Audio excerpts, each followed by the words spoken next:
So here are some tips on how we can practice cognitive flexibility.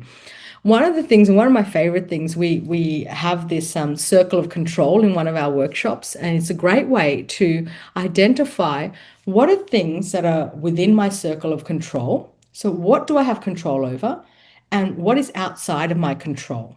And then asking myself, how much energy and time am I spending on things that are outside of my control? Right?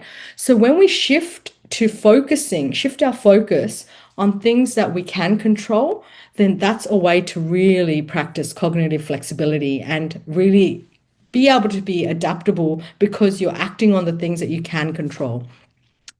Seeking information from different sources and different perspectives is always fantastic. Managing your own expectations. So sometimes it might be the matter of maybe you expected things to turn out a certain way or the change to be rolled out in a particular way.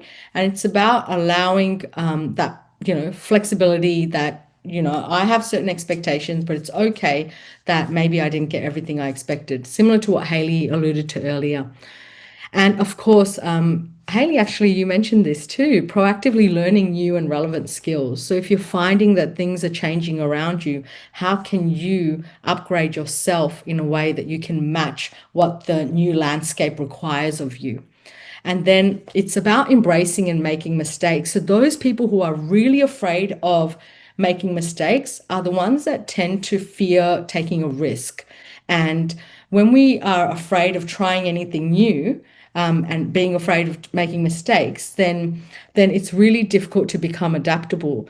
So as a leader, you might also want to consider that, have you created an environment for your teams where mistakes are welcome or encouraged and accepted so that people can be more adaptable and try new things, new ways of working?